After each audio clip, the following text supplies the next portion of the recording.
I never imagined that the happiest announcement of my life would be the catalyst for betrayal poison and heartbreak. It all began 7 years ago.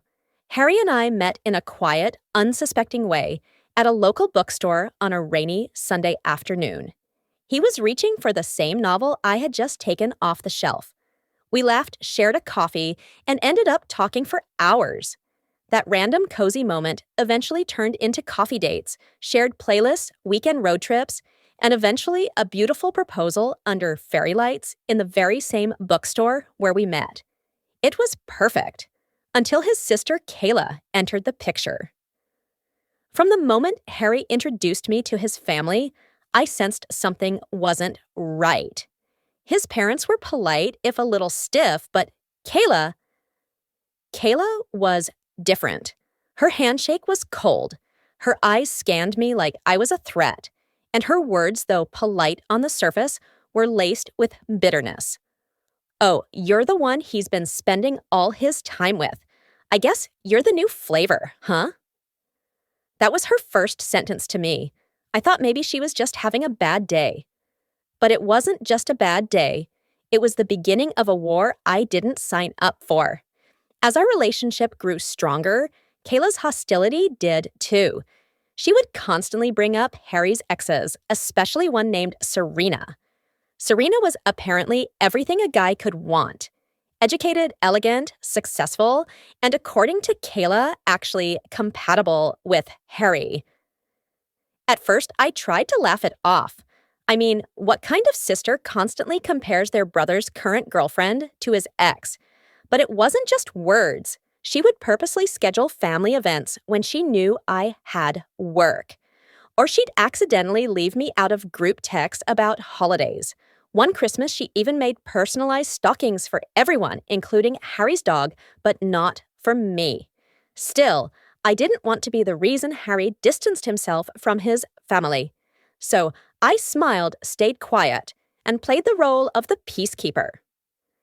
Little did I know, Kayla saw silence as weakness. When Harry proposed, I was over the moon. But Kayla, she wore a black floor-length gown to our wedding. Black, laced, high neck, almost like she was attending a funeral. When asked, she simply smiled and said, "I just like to be different. Besides, white is so overdone." She didn't give a toast, didn't even smile in our pictures. Instead, she hung around Serena, the infamous ex who she'd invited without telling us. Yes, she invited Serena to our wedding. That night, I cried for hours in our honeymoon suite while Harry held me. "I'll cut her off," he promised. "She doesn't get to ruin this for us," but I begged him not to. "She's your sister," I said. "Maybe she'll change once she sees we're serious." Spoiler, she didn't. For the next couple of years, Kayla continued her passive-aggressive campaign. She'd accidentally bring up Serena whenever we were around mutual friends. At one barbecue, she told everyone I was allergic to basic cooking and couldn't even scramble eggs. Untrue, by the way I make a mean omelet. She mocked my job, rolled her eyes at my hobbies, and once even told a friend of mine that she thought I was faking niceness to manipulate Harry. Yet every time I confronted her, she acted shocked. "What, I'm just being honest? Don't be so sensitive."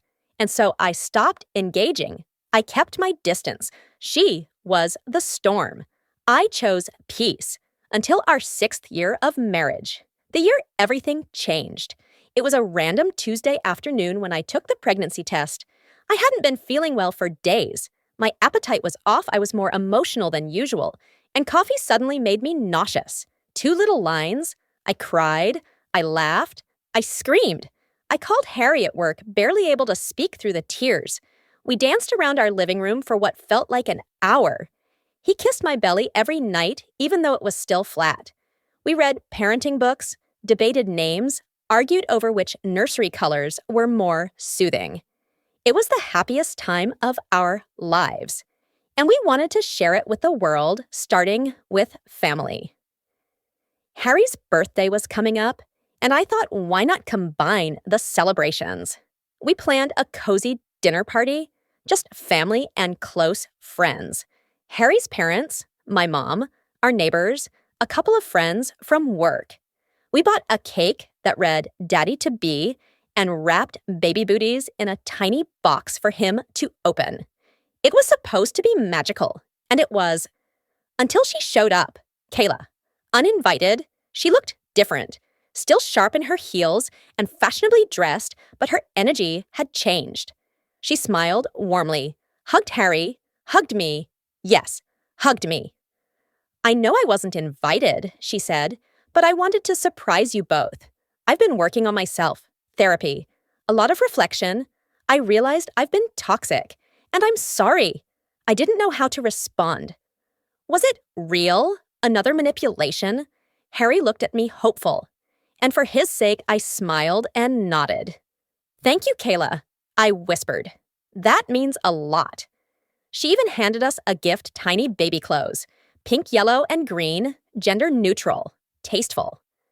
It was the first time I thought maybe she meant it. And then came dinner. The kitchen was buzzing with guests, buffet style.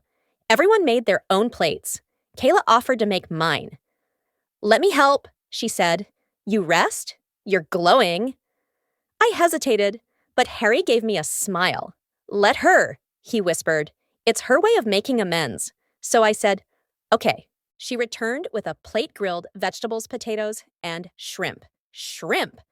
I have a deadly shellfish allergy. It's not mild. It's not a preference. It's life-threatening. And Kayla knew that. I stared at the plate. Shrimp? I asked quietly. Oh, shoot, she said. I forgot I must have mixed it up. So sorry, you didn't eat it, did you? No, but thank you. Just then, Jamie, her husband, walked by. I handed him the plate, laughing nervously. Careful, this one almost took me out. He chuckled and took it. Minutes later, he collapsed. Jamie went into anaphylactic shock, vomiting, rash, breathing issues. He was pale, twitching. We called an ambulance. He was rushed to the hospital. We were all terrified, except Kayla. She cried, clutched her chest, said it was all so shocking, but something about her performance felt rehearsed. Then the toxicology report came back. Not just shrimp. There was poison in the food, deliberate, hidden under seasoning. Jamie survived, but barely. And when the police began their investigation, Harry gave them access to our home security system. He'd recently installed cameras after a break-in scare a month ago, just to be safe.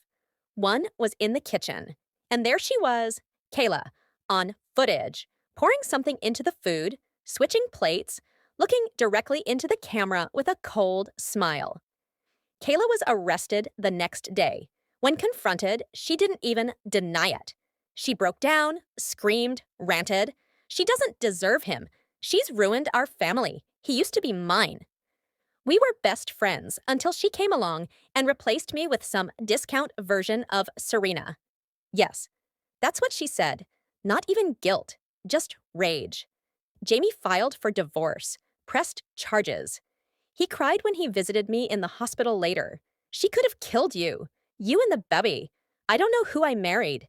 Harry was shattered, but he stood tall, held my hand. I choose you. I'll always choose you. No more second chances for her, ever. The following months were heavy. Court dates, statements, therapy. I battled anxiety, nightmares, paranoia. What if I hadn't noticed the shrimp? What if Jamie hadn't walked by? What if I had taken one bite? But slowly we healed. Harry attended every appointment, rubbed my back when I cried, painted the nursery, read bedtime stories to my belly. And finally, on a warm summer morning, our daughter was born. She was perfect. Full head of hair, bright eyes, healthy lungs. We named her Hope. Because after everything, that's what she gave us. Kayla is in prison, serving time for attempted murder. She is estranged from most of the family. Even her parents stopped defending her after watching the footage. Jamie moved to a new city, rebuilding, healing, and us. We're good. We have laughter in our home again. Sleep deprived, yes, but happy.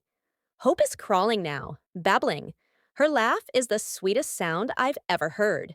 Sometimes I still wonder what would have happened if I hadn't noticed the shrimp. But then I look at my daughter and I know. The darkness tried to win, but a light, it always finds a way through.